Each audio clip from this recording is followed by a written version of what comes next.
Bab 012. Tidak ada yang perlu ditangisi, ayah sudah bahagia di sana. Tidak merasakan sakit lagi, ayah harus bangga melihat putrimu ini, meski teramat berat, aku tetap bertahan menjalankan amanat darimu. Wina mengibaskan tangannya di dekat matanya, melakukan gerakan seperti sedang menghalau air mata yang hampir tumpah. Dan ternyata hal itu memang berhasil. Sepersekian menit Wina sudah selesai mengeluarkan pakaian pemberian Faro dari dalam lemari dan menggantinya dengan pakaian milik Wina. Kali ini matanya melirik dua kantung kresek yang ada di atas meja belajarnya. Tangannya mulai membuka kantung kresek itu dan mengeluarkan isinya. Ah!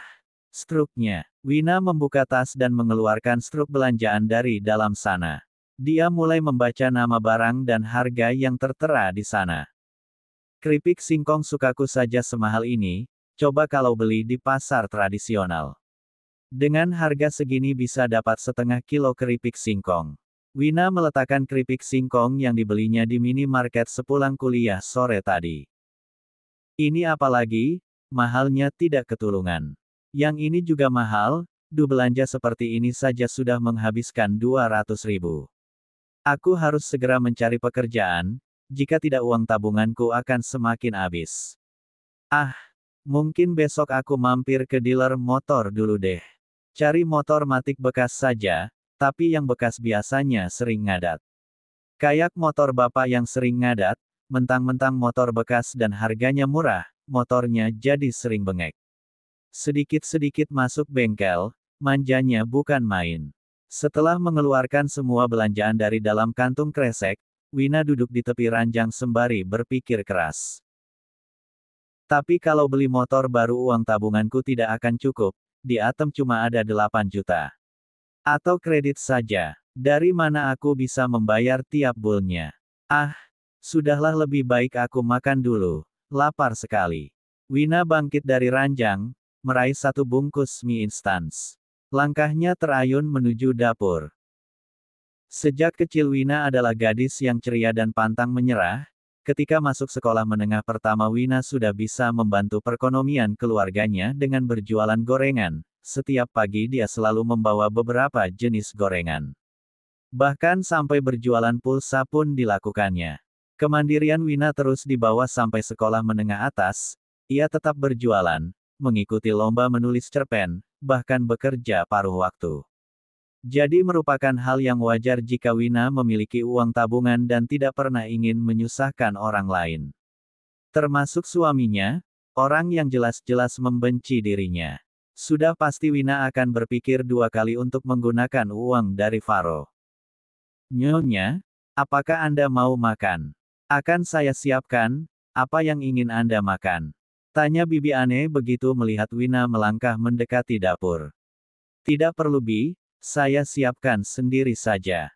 Wina menggelengkan kepala diiringi senyum di wajahnya. Tidak apa-apa, Nyonya. Ini sudah tugas saya. Bibi aneh bersikeras. Sungguh tidak usah, Bi. Biarkan saya saja. Bibi boleh pergi dan istirahat. Wina berusaha meyakinkan. Itu, kalau boleh tahu apa makanan kesukaan, Nyonya? Tanya bibi aneh. Saya bukan orang yang pilih-pilih makanan kok Bi. Apa saja bisa saya makan, ya selama ada nasinya. Hehehe. Wina terkekeh, bibi aneh hanya mengernyitkan dahinya. Misalnya jenis makanan seperti apa? Western cuisine atau Asian cuisine? Sekali lagi bibi aneh bertanya untuk memastikan. Ah, itu. Wina menggaruk kepalanya yang tidak gatal, diiringi senyum lebar.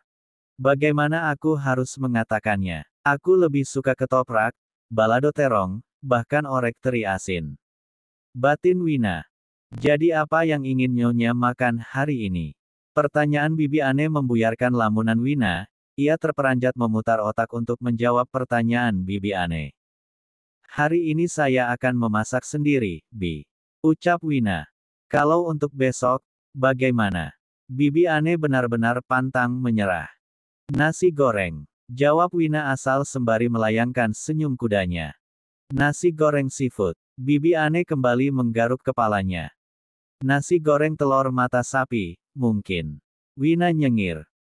Sudahlah bibi aneh, bisakah kau biarkan aku sendiri? Wina membatin. Baiklah, besok bibi akan menyiapkan nasi goreng telur mata sapi untuk sarapan, Nyonya. Saya permisi dulu, Nyonya. Bibi aneh pergi dari dapur, tersenyum sopan sembari membungkukkan tubuhnya. Di mana pancinya? Aduh, dapur sebesar ini apa tidak ada panci? Mungkin ada wajan di sekitar situ. Wina berkeliling mencari wajan, matanya berbinar ketika mendapati panci berukuran kecil. Secepat kilat Wina mengisi air di panci, menyalakan kompor dan menunggu airnya mendidih. Sedang apa kau di sini? Astaga, kaget, aku. Wina terperanjat ketika mendengar suara Faro. Memang apa lagi yang bisa dilakukan di dapur selain memasak dan makan? Apa kau pikir aku sedang senam? Kata Wina. Terserah kau saja, aku tidak peduli. Faro berjalan menuju lemari es, membuka lemari es dan mengeluarkan air mineral dari dalamnya. Menuang ke dalam gelas dan meneguknya. Lian kali kalau mau minum kau harus duduk, minum sembari berdiri itu tidak baik. Kata Wina. Faro tersedak, dia meletakkan gelas itu dengan kasar sampai terdengar suara cukup kencang. Apa urusanmu? Aku minum sambil berdiri, sambil tidur atau bahkan sambil menari itu juga urusanku, bukan urusanmu. Kau tidak perlu ikut campur tentang hidupku, kata Faro mencecar Wina dengan lidah yang begitu kejam. Terserah, kata Wina. Baru kali ini aku bertemu manusia yang tidak tahu berterima kasih, seharusnya aku biarkan saja. Batin Wina. Ah, sudah mendidih. Begitu melihat air mendidih Wina langsung menenggelamkan mie instan itu lalu memasukkan bumbu ke dalamnya dan menutup pancinya. Tak berapa lama mie instan buatannya sudah matang. Wina membawa mie itu ke atas meja makan, duduk di kursi dan membuka tutup panci lalu mengaduknya. Kenapa kau makan makanan tidak sehat seperti itu? Ada banyak makanan di rumah ini, kata Faro. Apa pedulimu? Aku mau makan makanan tidak sehat juga bukan urusanmu, kau tidak perlu ikut campur masalah hidupku. Wina mengembalikan ucapan Faro, tangannya mulai sibuk mengaduk, mengangkat mie instan dan memasukkannya ke dalam mulut. Aku tidak peduli dan tidak ingin ikut campur dengan urusanmu, tidak ada sedikit pun yang menarik dari hidupmu. Tetapi jika kau sakit karena makanan tidak sehat itu, kau tetap akan menyusahkan aku, bukan? Kata Faro. Wah, pedasnya, seingatku aku tidak menambahkan cabai di dalam mie instan ini.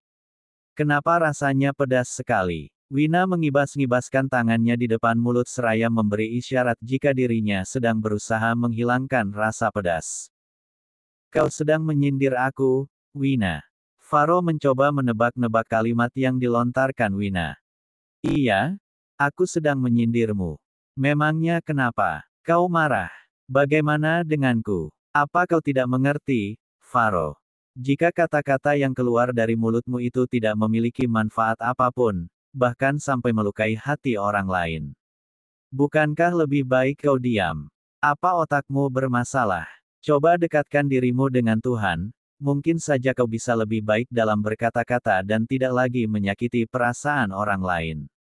Wina menatap tajam wajah Faro. Faro berjalan mendekati Wina dengan ekspresi menakutkan dan mendaratkan kasar kedua tangannya di atas meja makan lalu menggebraknya. Brak. Apa ayahmu tidak pernah mengajarkan sopan santun padamu, Wina? Kata Faro. Mata Wina terbelalak, membulat sempurna begitu mendengar kalimat yang keluar dari mulut suaminya. Karena ayahku yang begitu hebat mengajarkan sopan santun padaku, maka aib dan kelakuan burukmu padaku sampai detik ini belum tersebar keluar rumah. Karena sopan santun yang diajarkan ayahku, aku tidak pernah menuntut lebih padamu. Bahkan ketika kau tidak pernah memperlakukan aku selayaknya aku ini istrimu, aku memilih untuk diam karena ayahku yang mengajarkan aku sopan santun untuk menutupi kesalahanmu. Kau berhutang banyak pada ayahku, Faro.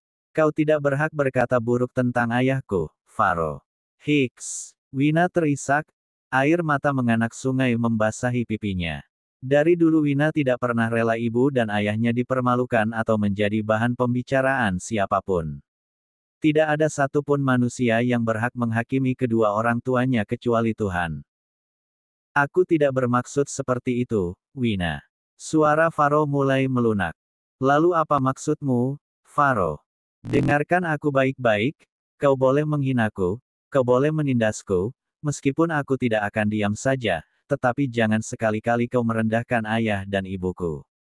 Jika bukan karena kehebatan ayah dan ibu dalam mendidik dan mengajarkan sopan santun padaku, tamatlah riwayatmu, Faro. Mungkin namamu sudah ada di baris paling depan di semua berita cetak dengan judul kekerasan dalam rumah tangga. Seorang pengusaha kaya raya bernama Alvaro Wirawan telah melakukan KDRT dan menamparkan istrinya yang dia nikahi secara sah di mata agama dan negara. Mungkin seperti itu kurang lebih isi beritanya. Dengan sedikit bumbu-bumbu yang akan membuat berita itu terdengar semakin panas.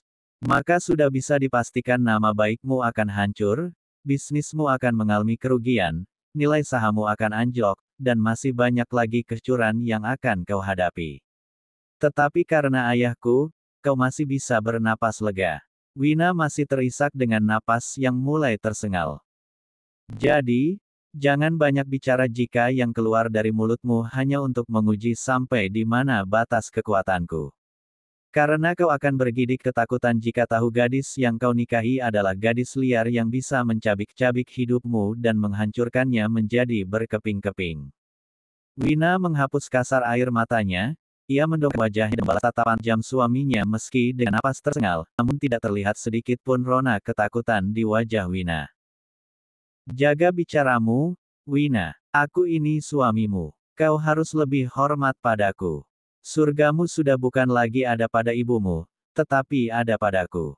Faro berteriak sembari menatap tajam, tatapan matanya bahkan bisa menggetarkan jiwa Wina. Namun Wina berusaha sekuat tenaga untuk terlihat kuat di hadapan laki-laki congkak seperti Alvaro Wirawan.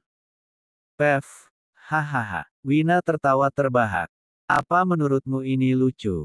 Kau tidak percaya jika surgamu ada padaku. Faro bersungut.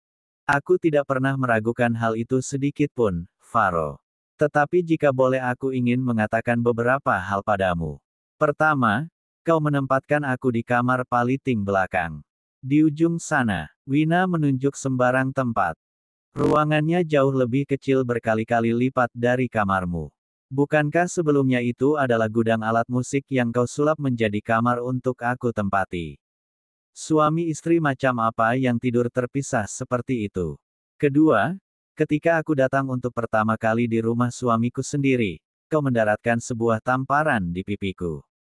Wina memiringkan wajahnya dan menunjukkan bagian pipinya yang pernah menjadi sasaran kemarahan Faro.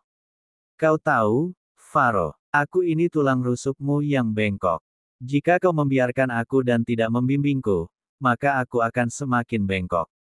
Tetapi jika kau memaksaku, dan berlaku kasar padaku, maka aku akan patah, lalu menurutmu aku ada di posisi mana? Semakin bengkok atau patah? Bukankah jawabannya ada pada perlakuanmu padaku? Wina menghela napas sebelum kembali membuka mulutnya. Ketiga, kau memasukkan aku ke kampus bergengsi dengan status beasiswa. Terlihat jelas kau ingin merendahkan aku, memperlihatkan padaku di mana derajatku yang sesungguhnya. Keempat, kau masih mencintai wanita lain. Mematri nama wanita lain di hatimu selain nama istrimu, hal itu akan menjadi sebuah dosa besar yang akan kau tanggung seumur hidupmu. Bahkan aku ingat betul kau menghujani aku dengan cacian dan makian ketika tangan kotorku ini tidak sengaja menyentuh foto wanita yang kau cintai itu. Wina mendengus menunjukkan tangannya lalu meraih gelas dan menuangkan air mineral lalu meneguknya sampai habis. Kelima, kau memintaku untuk menandatangani surat perjanjian perceraian. Belum genap 1 bulan aku menjadi istrimu dan kau memintaku untuk menandatangani surat terkutuk itu. Apa kau yakin hatimu tidak sedang bermasalah? Keenam, sudahlah terlalu banyak keburukanmu yang bahkan tidak akan selesai aku ceritakan meski memakan waktu berjam-jam. Bukankah alasan-alasan itu sudah lebih dari cukup untuk membuatmu sadar jika dirimu tidak pantas disebut seorang suami? Aku tidak pernah lupa jika surgaku ada padamu, tetapi keberkahan hidupmu tetap ada padaku. Kau tahu, doa istrimu ini bahkan bisa mengguncang langit. Tetapi bagaimana aku bisa mendoakan kebaikan untukmu, Faro? Sementara aku sendiri tidak tahu apakah aku ini istrimu atau musuhmu. Wina kembali menarik napas, mencoba mengatur ritme napasnya. Faro terdiam mencoba mencerna semua kalimat yang diucapkan Wina. Meski hatinya mengakui semua kebenaran yang keluar dari mulut Wina, namun keangkuhan hatinya membuat Faro tidak pernah sudi berlaku lembut pada Wina. Sepersekian menit mulutnya kembali menganga. Kenapa kau membahas hal-hal yang tidak penting seperti itu? Aku hanya mengingatkanmu jika karena makanan tidak sehat itu kau jatuh sakit, maka aku tidak akan sudi mengantarmu ke dokter dan tidak akan merawatmu. Faro mulai berteriak. Kau bilang hal ini tidak penting. Sudahlah, aku tidak ingin berdebat denganmu. Wina mendengus, ia kesal bukan main dengan kelakuan suaminya. Aku rasa otak laki-laki ini benar-benar gesrek. Wina menggerutu, tentu hanya dilakukannya di dalam hati. Bukan karena Wina tidak berani menyuarakannya, melainkan karena tidak ingin berdebat terlalu lama dengan laki-laki berhati batu seperti Faro. Faro, bisakah kau sedikit mendekat? Wina memainkan jari telunjuknya memberi isyarat agar Faro sedikit mendekat padanya. Mau apa kau? Aku tidak akan terpesona olehmu. Kata Faro. Kalau begitu mendekatlah, aku ini bukan wanita yang sesuai seleramu, kan? Jadi sedekat apapun kita seharusnya tidak masalah bagimu, kemarilah. Wina kembali memainkan jarinya. Meski ragu namun padanya kau mendekatkan wajahnya. Wina dekat mulutnya di telinga Faro. Dengarkan baik-baik apa yang akan aku katakan, Alvaro Wirawan. Jika aku sakit karena makanan tidak sehat itu atau karena apapun maka aku akan pergi ke dokter dengan kedua kakiku sendiri, meski aku harus merangkak. Aku tidak akan meminta bantuanmu sedikit pun. Jadi sebaiknya kau pergi dari sini, selera makanku bisa rusak karena cara bicaramu yang sangat pedas. Kata Wina. Faro terbelalak, matanya benar-benar membulat sempurna dengan wajah merah padam. Kau benar-benar di luar dugaanku, Wina. Kau wanita yang cukup tangguh, lumayan. Tetapi aku peringatkan, awas saja jika kau sakit dan menyusahkan aku. Cih, Faro mencibir, menendang salah satu kursi di depannya berlalu pergi meninggalkan Wina di meja makan. Seharusnya kulemparkan saja mie instan ini ke wajahnya. Kenapa wajah dan kalimat yang diucapkannya tidak pernah sesuai? Ternyata benar pepatah yang mengatakan jangan menilai buku dari sampulnya. Faro adalah contoh yang paling nyata dari pepatah itu. Wina kembali mengaduk mie instan dan menggerutu. Gara-gara dia mie instannya jadi bengkak. Memang tidak ada yang bagus dari orang itu.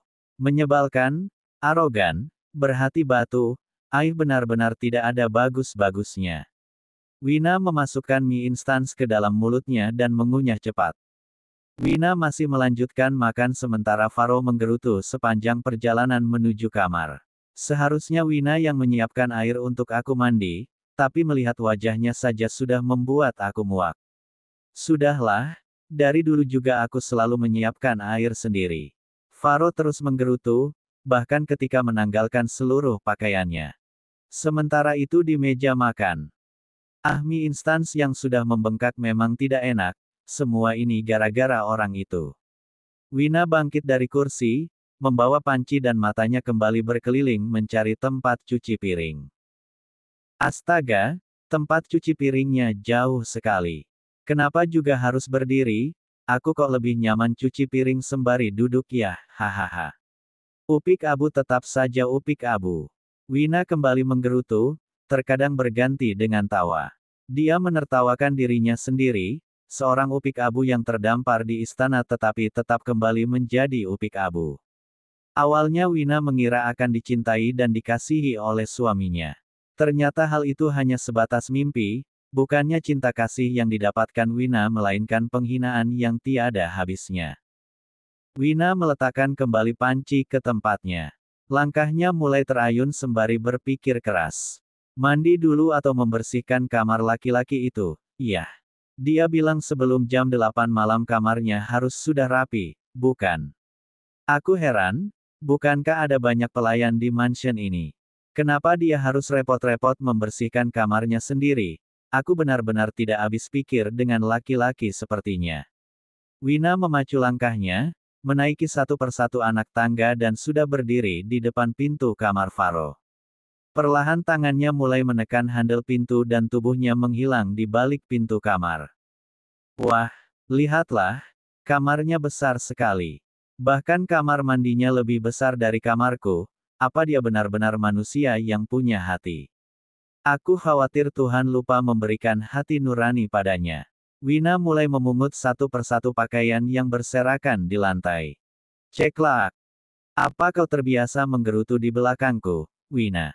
Faro keluar dari dalam kamar mandi dengan rambut yang masih basah. Dari ujung rambutnya menetes air jatuh satu persatu di pundaknya. Sementara tubuhnya yang kekar hanya dibalut handuk yang melingkar dari pinggang sampai bagian atas lutut. Oh ya Tuhan, kaget aku. Wina memutar tubuhnya dan mencari sumber suara. Ketika mendapati Faro sudah berdiri di depannya tentu membuat Wina terkejut. Apa yang kau lakukan? Bertelanjang dada seperti itu, kau pikir aku akan tergoda melihat tubuhmu? Wina menelan ludah, tergesa memalingkan wajahnya. Aku juga tidak ingin mempertontonkan keindahan tubuhku padamu. Ini adalah mahakarya Tuhan yang memberikan tubuh sedemikian rupa untukku. Tidak seharusnya kau melihatnya. Faro meraih handuk kecil yang tergantung sempurna di stand hanger dan menggunakan handuk itu untuk mengeringkan rambutnya. Tuhan memang begitu baik menciptakanmu dengan keindahan wajah dan tubuhmu, tetapi sayangnya dia tidak memberi belas kasih. Wina membatin. Aku tidak ingin melihatnya. Wina mendesis. Lalu untuk apa kau ada di dalam kamarku? Faro melemparkan handuk kecil yang setengah basah itu ke atas sofa.